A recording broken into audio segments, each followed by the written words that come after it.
What's up, everybody, and welcome to the Passionate DJ Podcast. I'm your host, David Michael, and this is episode 197. And like many other shows, this is going to be a solo show. There won't be any guests or co-hosts or an audience like most or many of you. I'm on sort of a soft lockdown situation or a self-quarantine for the COVID-19 or coronavirus.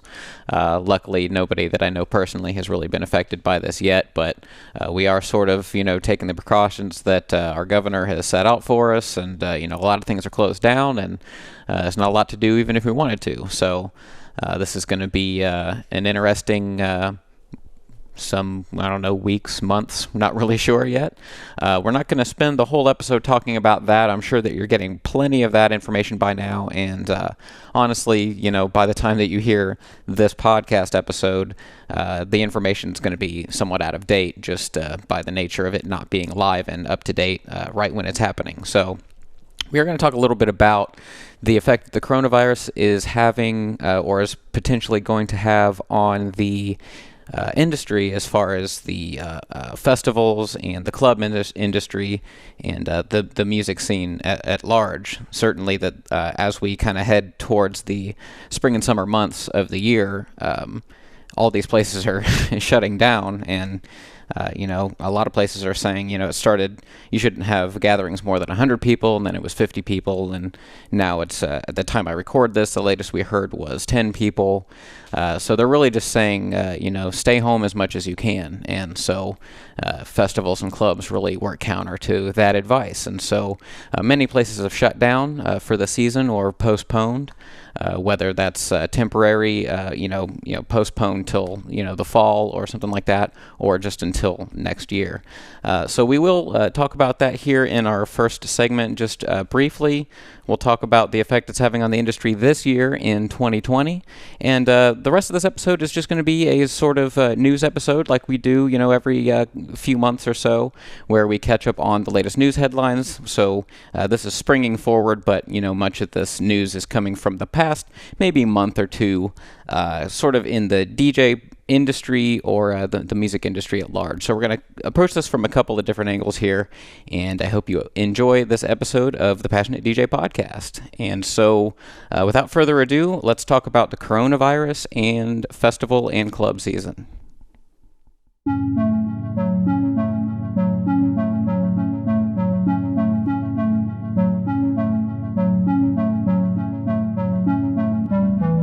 As we are all dealing with the sudden realities of COVID-19, during the home stretch of winter, it's already having an impact on festival season, and pubs and clubs the world over are closing their doors. Now, first off, let me start here. This outbreak and the panic surrounding it affects people all over the world. Many are out of work, important essentials can't be found on supermarket shelves, and loads of small businesses are about to be tested for their resilience, let alone all the people who are actually sick, or worse, from contracting the virus. Now, it may seem a little weird that I've decided to focus on festivals and clubs. After all, in the grand scheme of things, one's ability to party isn't exactly the top of the list of emergencies. But I'm sure you're all aware of the general state of things, so there's no reason for me to restate all of that here. By the time I'm able to record and produce this segment, you'll probably already have been more up to date and have better information on the virus and its overall impact in your area. So, being that this is Passionate DJ, this is the unique perspective that we can offer on the subject. So, hence, that's the angle we're using. By the way, side note, you should definitely not be following a DJ brand to get up-to-date information on an active pandemic. Please visit cdc.gov for that. So with all that said, let's talk about the state of the dance music scene this year. Now here's a list of some of the major names which have either decided or been forced to opt out of their event.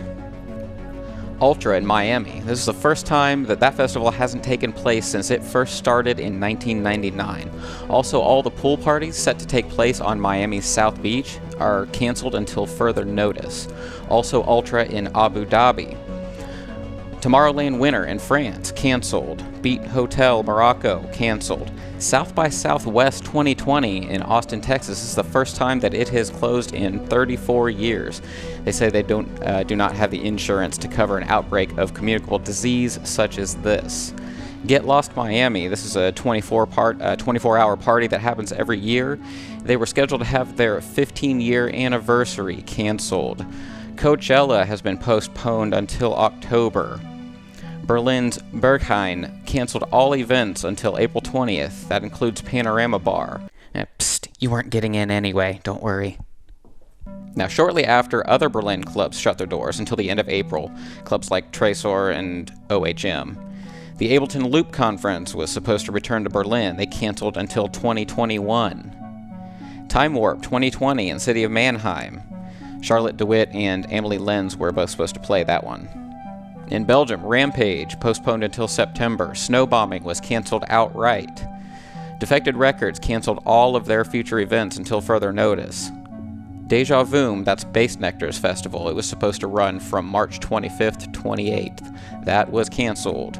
London's The Cause nightclub, they issued a statement that they were both closing the nightclub and that they wanted to say the industry is taking a big hit at the moment, so please be gentle and thoughtful about refunds. And then the Elevations Festival by Anjuna Beats, that was supposed to happen in France, but that has also been canceled. Now, this list continues to grow. I'm sure there will be more cancellations by the time you hear this. Now, it remains to be seen how much of an impact this will all have on the industry as a whole. Here in the States, it looks like we won't really have a music or festival season until the fall, if we're lucky. But there's also bound to be a huge economic hit, and who knows how it will endanger the future of some brands and events, especially those that are not big enough to survive such an unexpected turn of events. In a press conference on March 16th, the UK government urged the entire population to avoid pubs, clubs, and theaters for 14 weeks. Now, needless to say, it'll be difficult for smaller outfits to operate under such conditions. I'm sure all of your social media feeds look a lot like mine. You know, lots of pleas for you to support local businesses in this time of need. And this constant barrage of requests is quite sobering indeed. Now, techno DJ and producer Dave Clark went so far as to get on his social media and urge artists with canceled gigs to send their fees back to the promoters. His post from Facebook reads, "Those of you that are having gig cancellations because of this virus, please send the fees back to the promoters. It enables them to refund the fans and helps everyone survive to get through this very long hardship. Those of you who like some big corporations that do not pay tax, be aware that your selfishness also harms local health services." So while we're not yet sure what this means for clubgoers and festival lovers in 2020, it is true that drinking overpriced beer and dancing in neon fur for 3 days is low on the list of priorities to worry about. But consider this. Many of us are either participating in self-quarantine or are under some sort of soft lockdown as businesses, schools, and offices close all around us. It looks like we're going to be homebodies for a while. Now, hopefully it'll keep us safe from the virus, but the cabin fever will be real. Whenever the smoke clears, there are going to be a lot of people ready to get back into the world, put their hands in the air, and share in the love of music together. Now, in the meantime, set up your camera, engage in a live stream, and keep on spinning. Just remember to wash your hands before and after.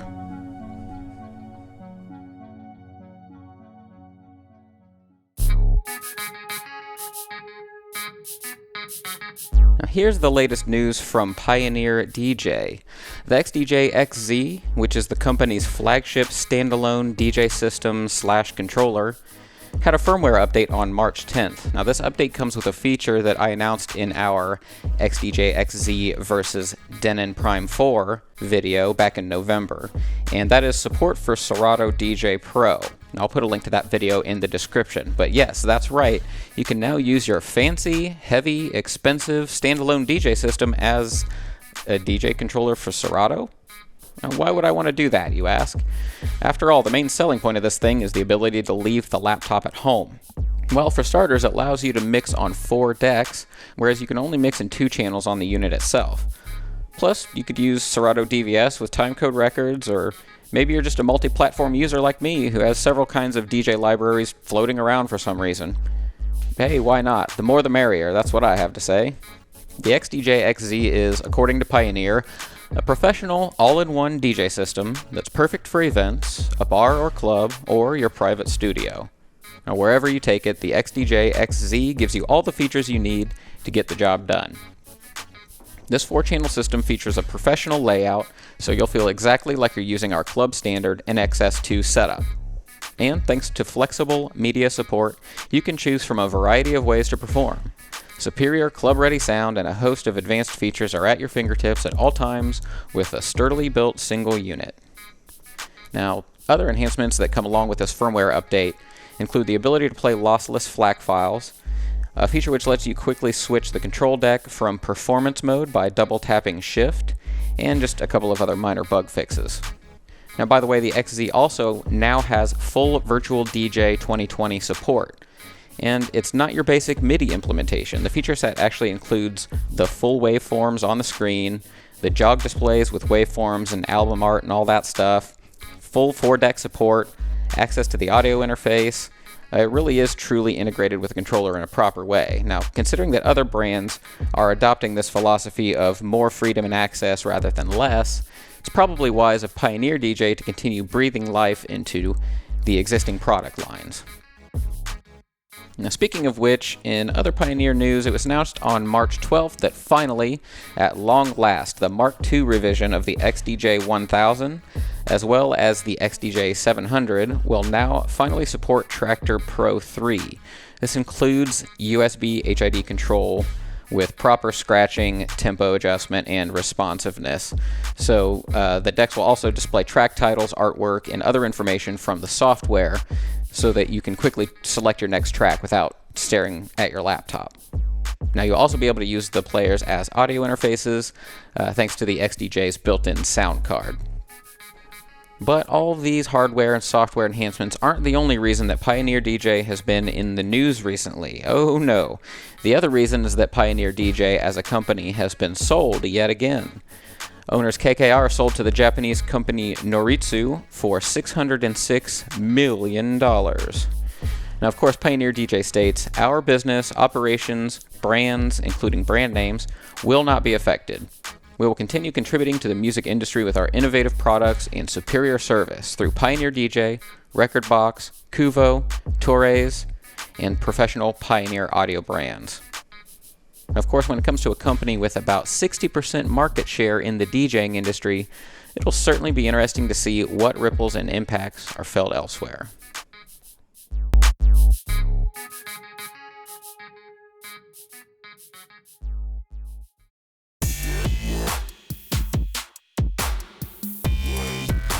And now the latest software news for DJs. Good news for users of Denon's Engine Prime software, especially Mac users.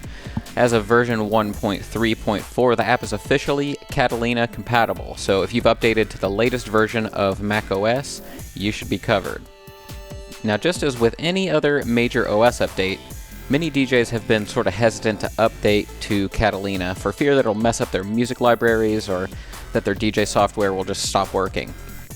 And perhaps rightfully so. I've been bitten by this before. I performed an OS update on a laptop which my gig on that evening relied on, and I learned that lesson really quick. Never make a major change before a gig. I was left with a library I couldn't access. If you've ever had a similar experience, please share it in the comments. Anyway, they've also brought support for the Apple Music app, that is the artist formerly known as iTunes. If you use that to maintain your digital music library, that integration is now supported. And the same can be said of Traktor Pro. As of the 3.3.0 release, comprehensive iTunes integration is featured, but they also made several other additions, such as plug-and-play integration of the xdj-1000 Mark II and xdj-700, support of that new Pioneer DJM V10 mixer that we just produced a video of not too long ago, including automatic configuration of the inputs and outputs, and custom overmapping of the Control S3. They also made several bug fixes, including a volume problem where your headroom setting wasn't properly applied to the preview deck, a problem where scratch-controlled decks would lose sync, and a lot of other bug fixes.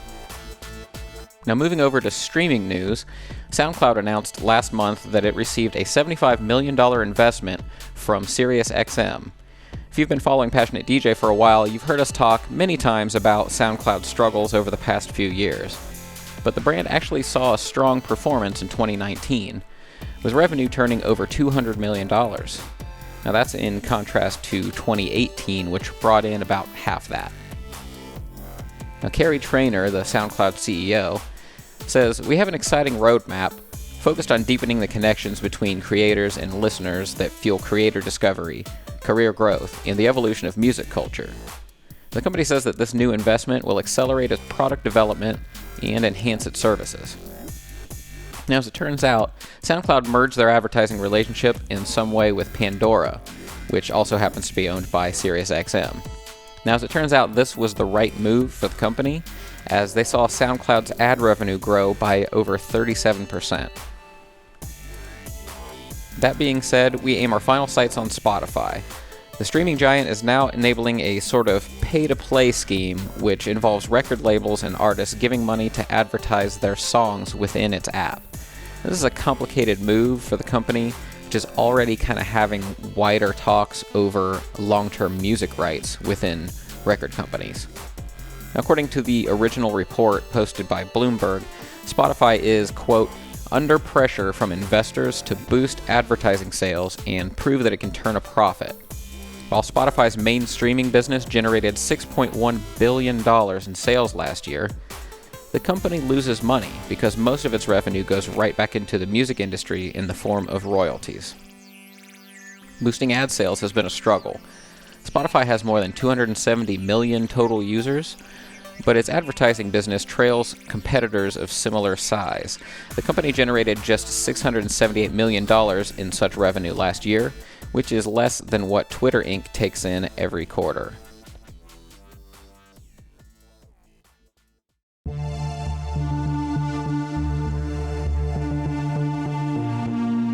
For our next item of news, I want to talk about the Apollo Masters fire. Now, vinyl as a music format has been seeing a resurgence for 10 or 15 years now. In today's digital world of music streaming and convenience, there's been a rekindling of this desire to physically own and interact with our music. Though records are popular as ever, the industry didn't exactly evolve with this resurgence in mind. Despite its comeback, there are several rather weak links when it comes to the vinyl industry as a whole, and nothing has put this on display more than the catastrophic fire at Apollo Masters last month. This is a day that everyone in the vinyl manufacturing industry has feared for years. Apollo Masters Corp. Was one of only 2 places in the entire world, the other being in Japan, that produces the lacquer discs used in the process of creating records. After 3 hours of burning and the work of 82 firefighters, the flames were eventually subdued, but not after burning down a crucial piece of the physical music industry. Now, thankfully, nobody was harmed. But this could spell bad news for the vinyl format.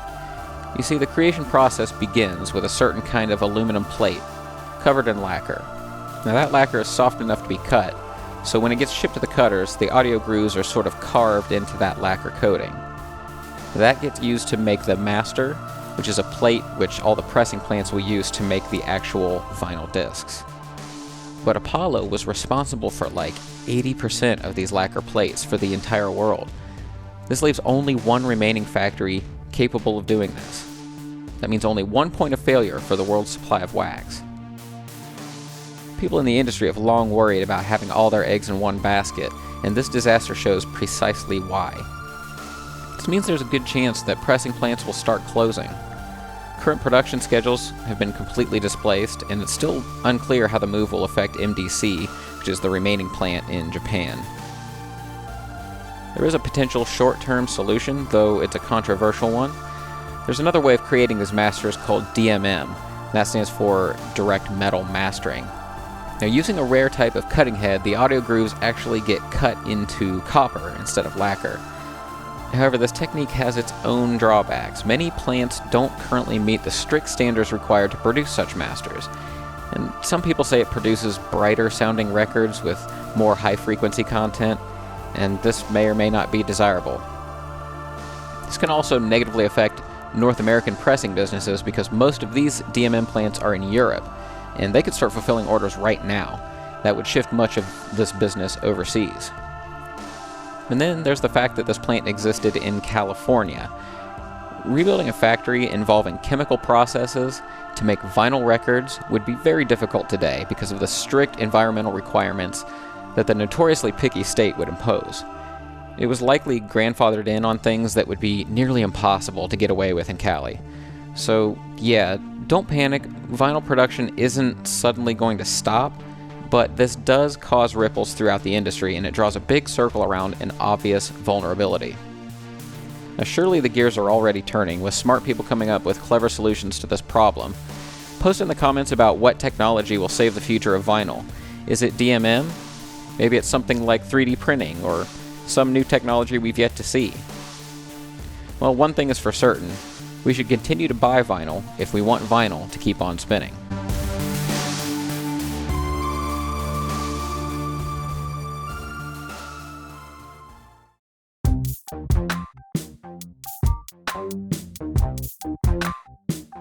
Andy King is going on tour.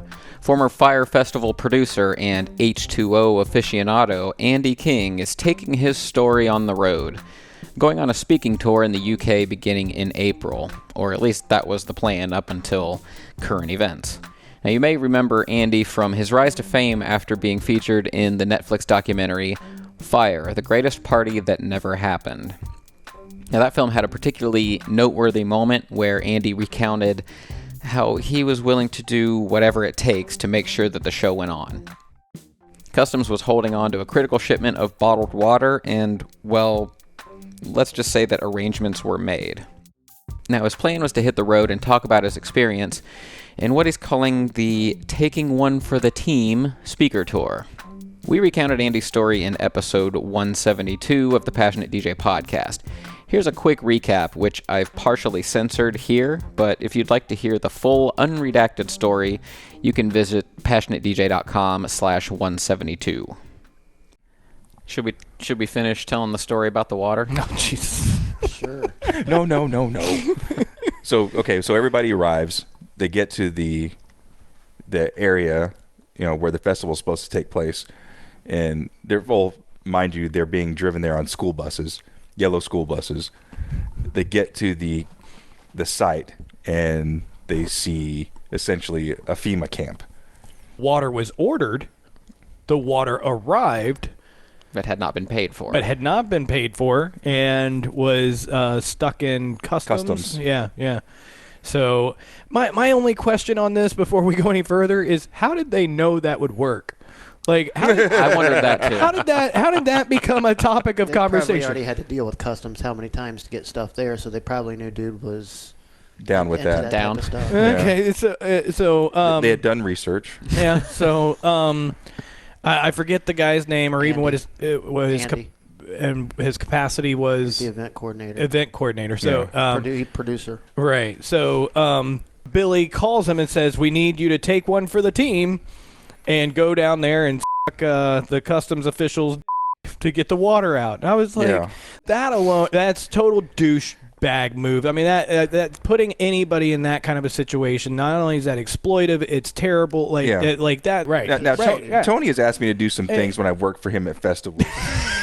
He's asked me to squeegee a stage. He's never asked me to perform a sexual act on anybody, and I thank you for that. 10-sack of White Castles, though? Yeah. Oh, when you said 10-sack, that's not where I thought you were going. Nice. But just for someone to have the audacity to... Right. Not just to... and that's, that's exactly where I was like... He devalued... Right. He didn't ask. He said, "I'm going to need you to." Yeah. Right. and so all of that is already up here at the forefront of my mind. I mean, because that's the shock factor, right? Mm-hmm. Like, who the fuck are you, and who how did that even become a solution to the problem? Mm-hmm. And they don't ever go into that, but I was just like, that's the level of fuck-upness that this whole thing was at. That's a word. Yeah. And the thing that really struck me was guy was going to do it. Right. Yeah. I mean, he was like, I went home, I took a shower, I brushed my teeth, and I went down and met this guy, and luckily it didn't work out that way. Right. When all was said and done, Andy King actually signed on with the Evian water brand for a sponsored campaign. The company even went so far as to print custom bottles displaying the slogan, "So good, you'd do anything for it." Now, as far as the shows on Andy's new tour, cleverly dubbed Fireside Chats, he'll of course be covering his involvement with Fire Festival, but apparently he also wants to talk about how to take viral moments like these and turn them into positive change. For example, at his website andykingevents.com, it says this: "We assess and create more innovative supply chains, vendor partnerships, waste systems, food sourcing, carbon footprints, transportation options, and healthier products to ensure a maximum social and environmental impact. We then use data to measure the impact and bring that data to life through storytelling." Now, whether Andy King is an agent for positive change or a serial opportunist is up for you to decide, but either way, if you want to hear the story straight from the horse's mouth, he's giving you the perfect opportunity.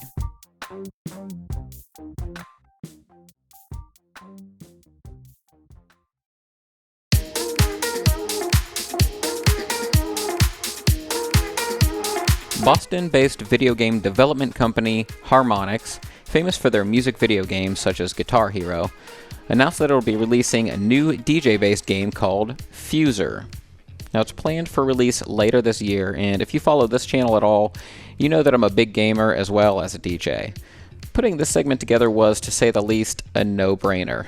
So the game seems to be based on the concept of their earlier game called Drop Mix, which actually used physical cards with near-field communication technology and an electronic game board. Now, Fuser, however, will be coming to Microsoft Windows, Nintendo Switch, PS4, and Xbox One. And in Fuser, you're put in the position of being a DJ at a large-scale concert. Now, at your virtual booth, you'll see 4 players which are, shall we say, inspired by Pioneer CDJs. Now, at the top of the screen is your crate, or your selectable records. And when you drop a record into a deck, what actually happens is more like adding an individual stem or instrument to your mix. For example, maybe you'll drop the lyrics to 50 Cent's In the Club over the beat to Stir Fry by Migos. Now, there's not really a concept of beat matching or key mixing that you really have to worry about here. That's all pretty much taken care of by either the software or by careful curation of the tracks. And at launch, over 100 licensed songs are supposed to ship with the game, though as of the making of this episode, only 16 have been announced. They're all pretty much heavy hitters like Fatboy Slim's The Rockefeller Skank or Post Malone's Better Now. And based on what I've seen so far, it looks like there are some rhythm and timing elements that play a role in the game. For example, dropping your record precisely on beat. There's also a mechanic which requires you to pay attention to requests from the crowd. If someone says, "Hey, can we hear more stuff from the 2010s?" you can use that as your giant crowd-reading clue and change up the music. Now, this leads to a happier dance floor and a higher score. Another mode seems to involve reacting to different challenges that appear on the screen, and then needing to give appropriate musical response within a certain time frame. Now, Harmonix has announced that there will be a campaign mode, a freestyle play mode where you can just be creative with your mix and play with custom effects, and even a multiplayer mode where you can compete or collaborate with other people around the world. As far as licensing, they've assured that the rights for these songs not only include the ability to mix with the other songs, but for users to share these songs and mixes to social media. So yeah, as far as DJ games go, it's a fairly unique approach. It's a little different than something like DJ Hero, which uses an actual hardware controller, and is more of a reaction or dexterity-based game. Fuser seems more interested in stuff like reacting to the crowd, the psychology of the dance floor, and just making cool mashups happen without too much effort. Though some early feedback has sounded something like, "Yeah, this is a neat way to relax, but is there really a game here?" And of course, this is still a game in development, so who knows what kind of new features or game types that Harmonix has in mind. Yeah, on one hand, it feels a little bit more like a tech demo than a game, or maybe like one of those old console-based music maker programs, but at the same time, Guitar Hero is a lot of fun. And just as is the case with that game, this won't involve real DJing, but it doesn't have to. The question will ultimately come down to, is it fun? And as far as fun games, they do have a history here. And maybe they'll release a playable demo so we can stream it live to YouTube and share our own reactions firsthand. Anyway, have you played any of the other DJ-based video games like DJ Hero, Drop Mix, or something else? Do you find them to be any good? Would you be interested in this approach to a DJ game? Let us know your thoughts in the comments.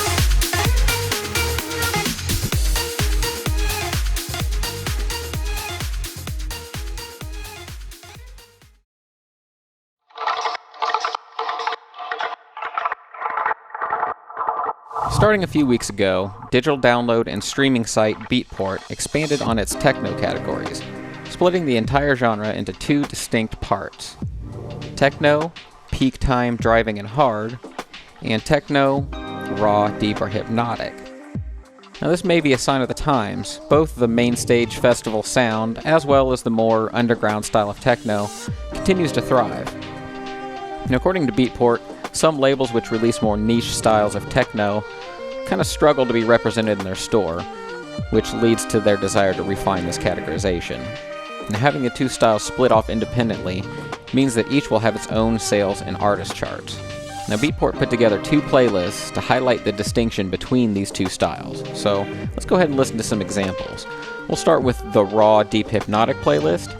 That's apparently the one that represents some more, quote, underground sounds. And there's a lot to explore here, but right off the bat, I actually noticed a lot of industrial or EBM sounding tracks, which I found rather interesting. For example, Grida y Chaos by VSK.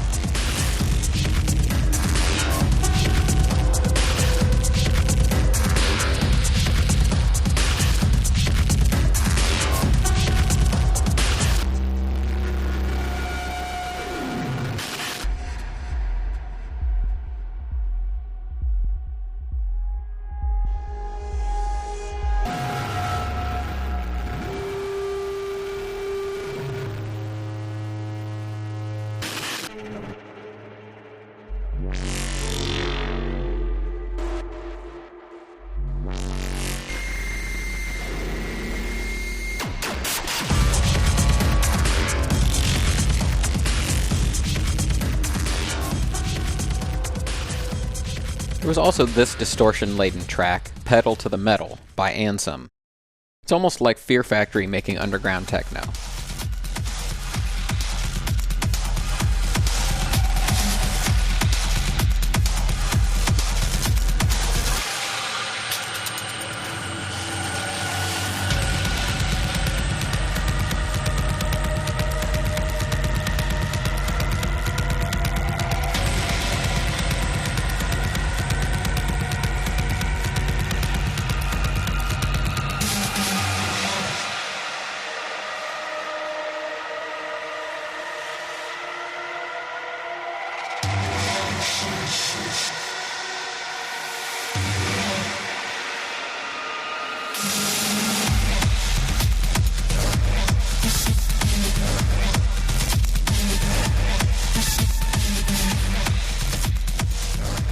Here's another example by Phase Fatale called Blinding by Oath, clocking in at 110 BPM.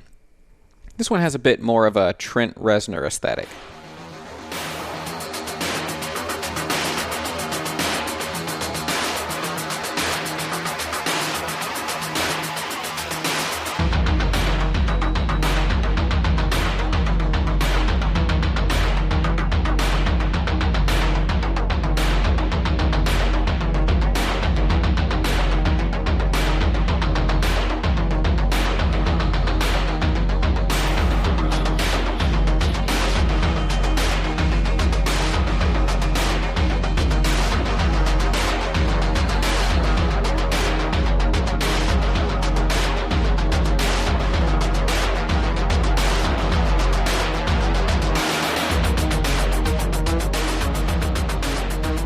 But not everything on the list is so in your face. I also found a strong representation of dub techno. Perhaps a little strange to group it with the tracks we listened to previously, but here it is. This is Stoka by Malangini and Yalesa Hall.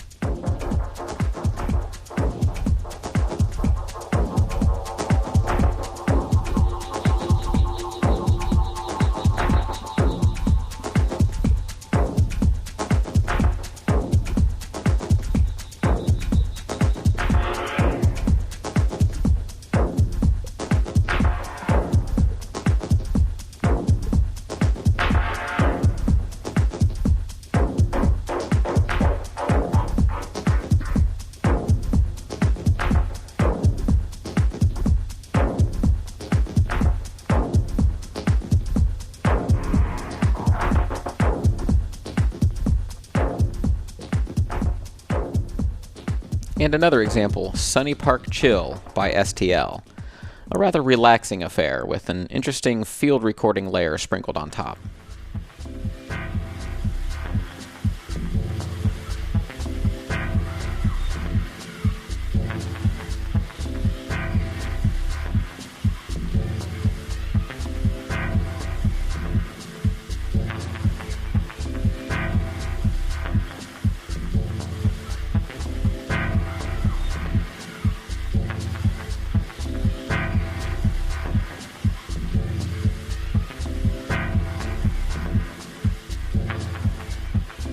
And a little darker, but still sounding a lot like dub techno, we have this example, Drift by Forest Drive West.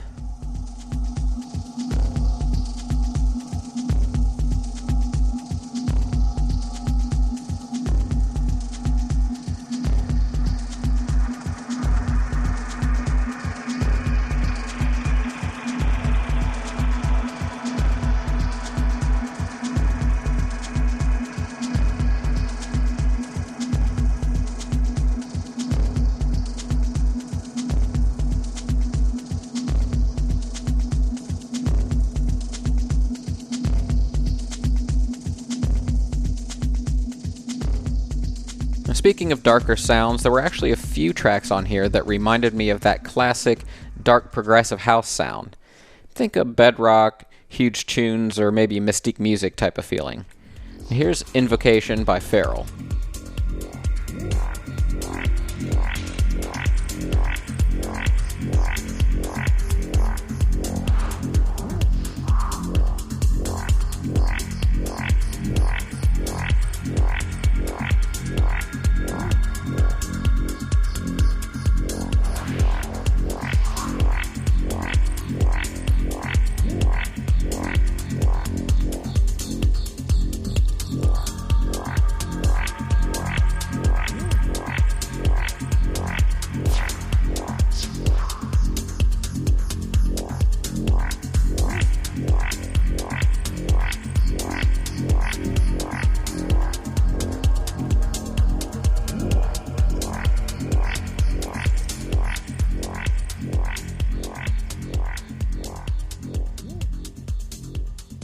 And this is Satire by Luigi Tozzi. A pretty subtle track, but would make a great layer in a DJ set.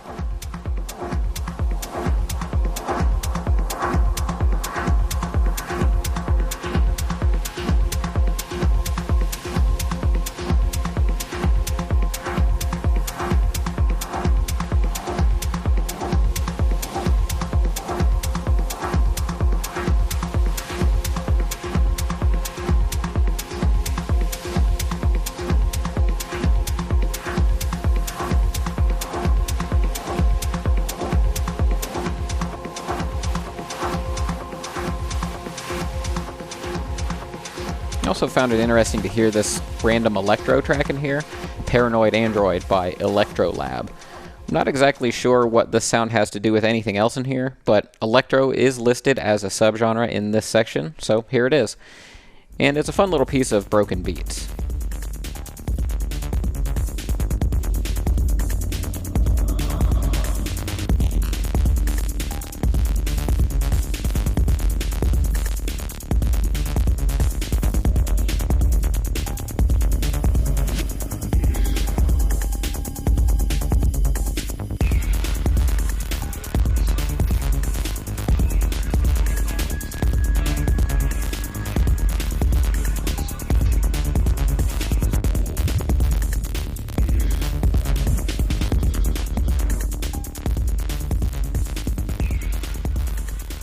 Okay, so what about the peak time driving hard playlist?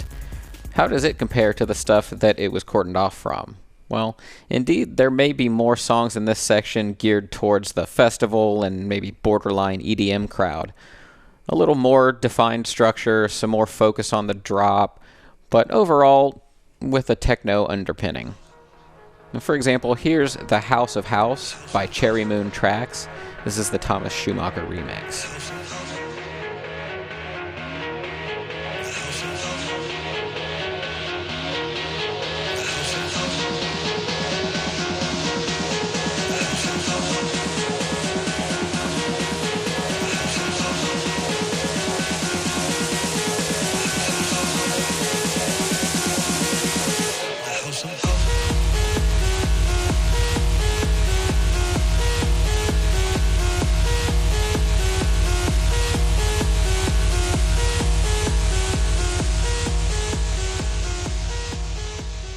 And here's Last Step by Ramon Tapia.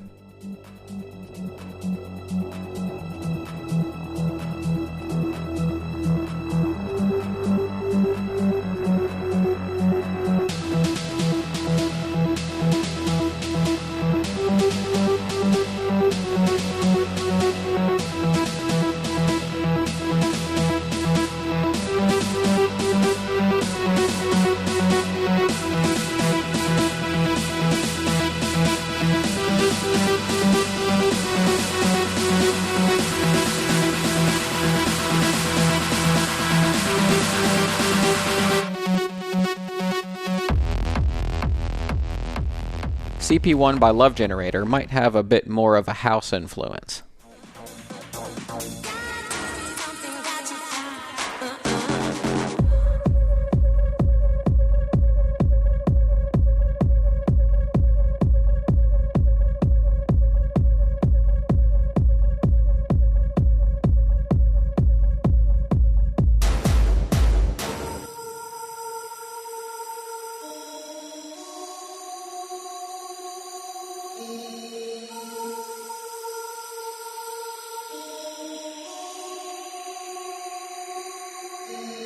Something that you feel, something that you feel, something that you feel. Now that one started to get a little ravey with those vocals. Actually, I noticed a few different rave-inspired sounds in this playlist. For example, the Charlotte DeWitt remix of Space Raiders by Eats Everything has some sounds that'll bring you back.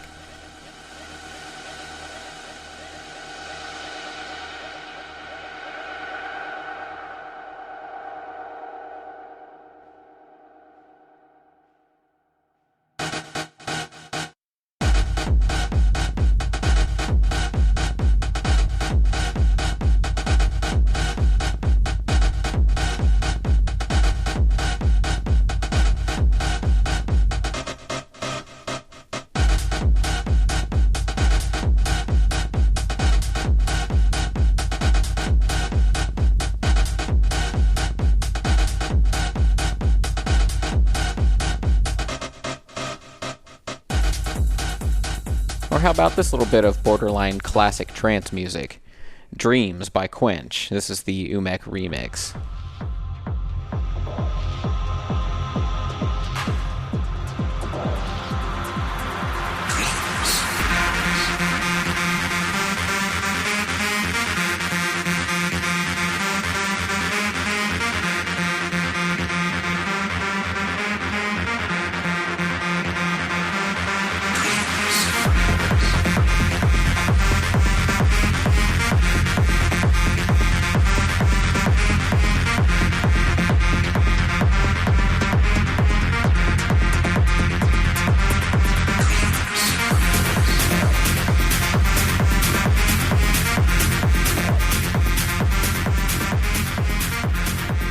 And there was a strong representation of what I would just call hard techno, you know, banging fast, four-to-the-floor beats at like 140 BPM. In the playlist, it was shown in the form of tracks like Frequenzen by Black System.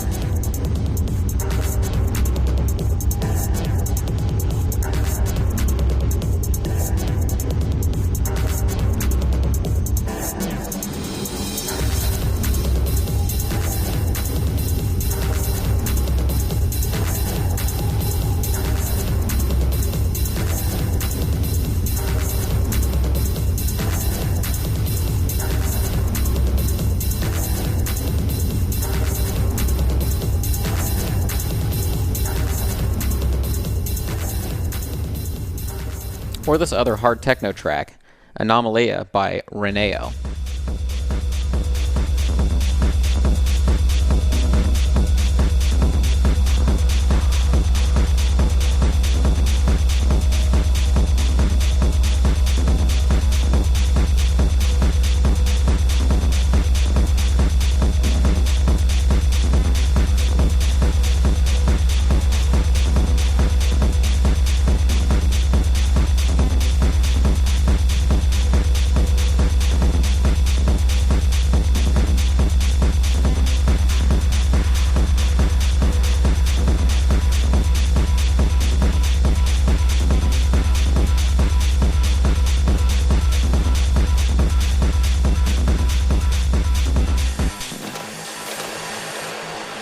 Here's both one of the hardest and also one of the most undergroundy tracks that I've heard yet. I certainly wouldn't call this normal EDM or festival music. But anyway, this is Dialogue by Tolax at 142 BPM.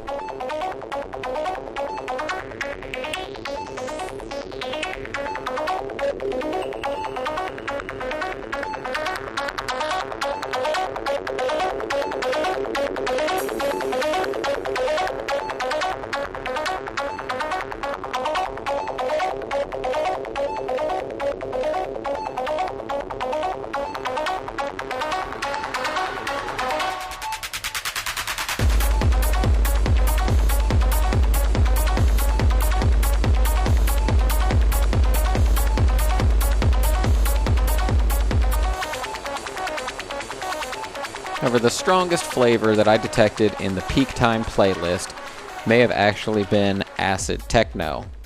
There's loads of 303 sounds in here. Check out No Tech by ASYS.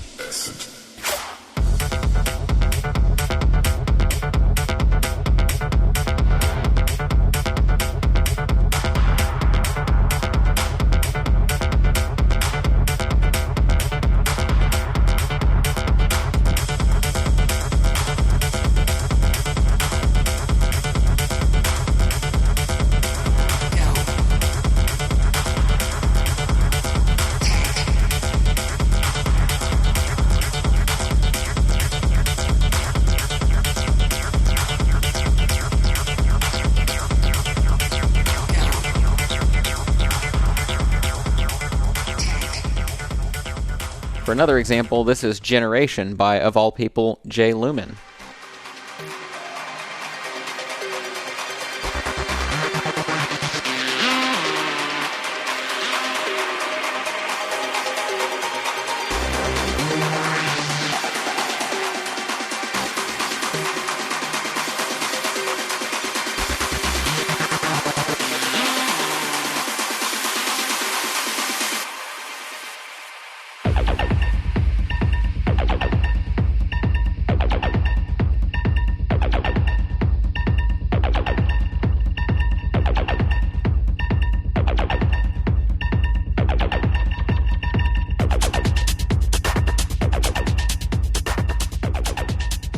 This Dominic Schwartz track called Dark Light is also full of acidy goodness. In the dark light, run slowly.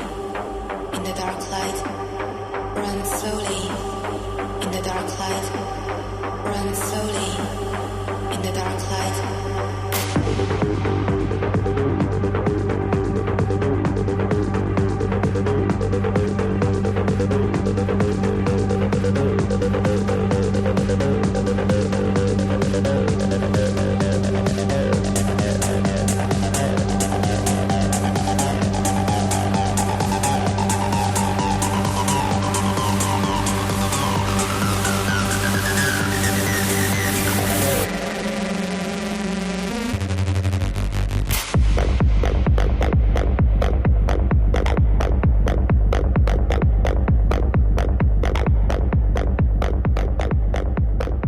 And we were bound to get a little bit of drum code action in here. This is Feist, a particularly crunchy acid techno track by Thomas Schumacher.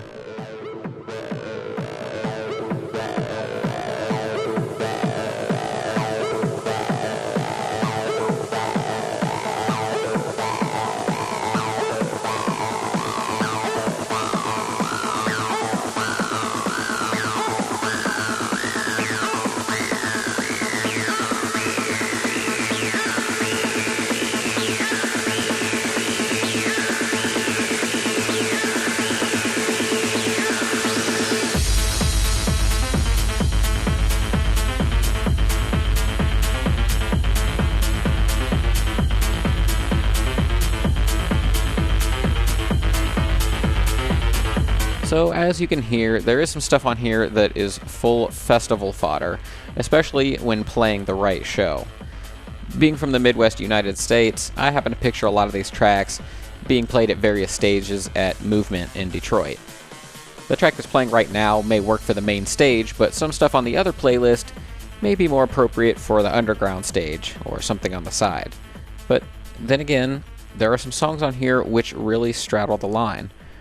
For example, the song Absolute Warper by Second Phase is on the Peak Time playlist, and while it's a very big-sounding peak time techno track, it's also very minimalist and, well, definitely not mainstream.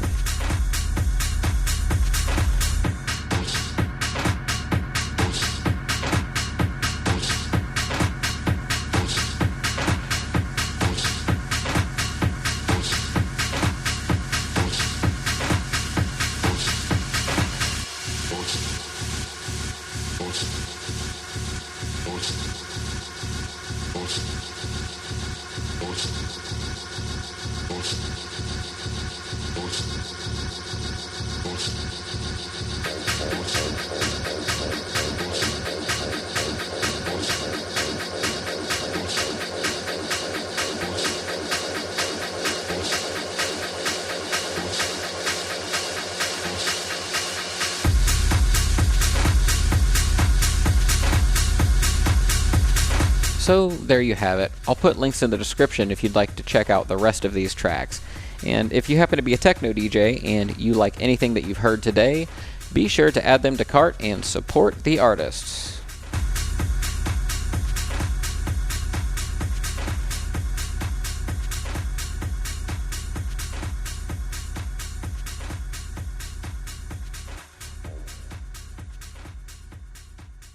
Alright, I think it's about time to wrap it up, but I did want to read one last story to wrap up today.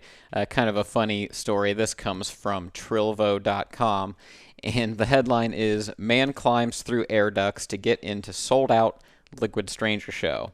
This was at the beginning of March, and it goes like this. Things got a little strange at the sold-out Houston stop of the Liquid Stranger Ascension Tour last night.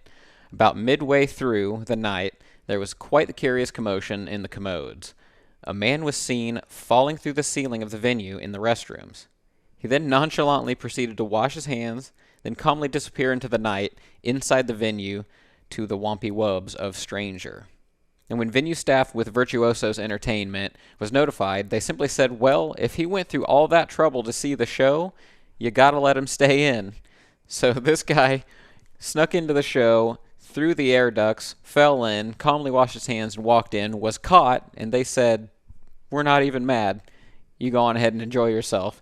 And I don't think we're going to hear any stories like that anytime soon, so I thought that would be a good one to end the show on today. So, folks, thank you so much for listening. I hope that you're all well. I hope that you're all staying safe. Please, please do your best to just kind of lock down right now. You know, do whatever you got to do to get through this whole social distancing thing or whatever it is the situation is with you at home. If you're kind of locked down or keeping to yourself like many of us are, try not to go crazy. Try not to have cabin fever. Definitely get on those decks. Maybe learn how to scratch if you haven't done that already, or work on a particular skill or something that you're trying to add to your sets. Maybe investigate a new genre or a subgenre of music that you haven't incorporated into your DJ sets before. If you have a lot of idle time right now that you're not used to having, maybe this is a time that you could sort of invest in your craft and put some creative energy into that. Instead of just worrying about it and getting caught up in the craze and the panic and the drama of the current situation. So, with all that being said, thank you so much for listening. We'll see you next time. Keep on spinning. Be safe.